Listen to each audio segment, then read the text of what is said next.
తెనాలిలో ప్రసిద్ధి చెందిన శ్రీ చిట్టి ఆంజనేయ స్వామి వారి శత జయంతి మహోత్సవాలు ఎంతో వైభవంగా జరుగుతున్నాయి. ఉత్సవాల సందర్భంగా శ్రీ లక్ష్మీ కూచిపూడి నృత్య కళా కేంద్రం విద్యార్థులు ప్రదర్శించిన హనుమాన్ చాలీసా నృత్య ప్రదర్శన అందరినీ ఎంతగానో ఆకట్టుకుంది. స్థానిక బోస్ రోడ్లోని శ్రీ చిట్టి ఆంజనేయ స్వామి వారి దేవస్థానం వద్ద శత జయంతి మహోత్సవాలు శనివారం నుండి ప్రారంభమై 3 రోజుల పాటు జరగనున్నాయి.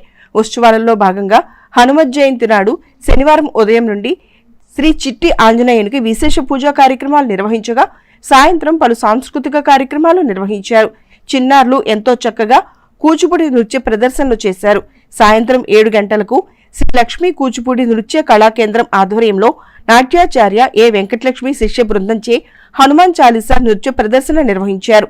రికార్డు స్థాయిలో 108 మంది చిన్నారులు హనుమాన్ చాలీసా నృత్య ప్రదర్శన చేయగా పట్టణ ప్రజలు ఎంతో ఆసక్తిగా తిలకించారు. అంతమంది పిల్లలు ఒకేసారి ఒకే వేదికపై చేసిన నృత్య ప్రదర్శన హైలైట్ గా నిలిచింది.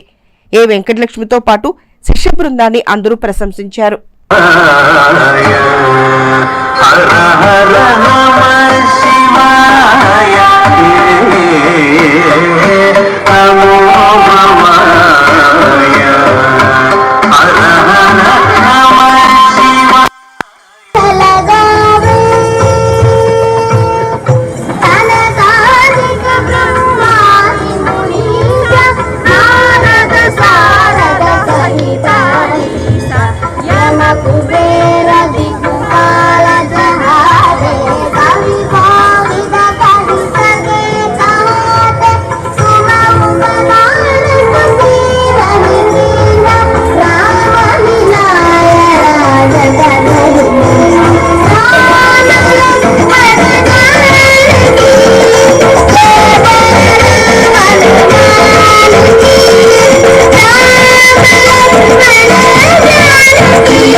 చెప్పగానే నేను 100 మంది పిల్లల చేత చేయించి మా భక్తి భావాన్ని చాటుకుంటారని వాళ్ళు కూడా సహకరించారు.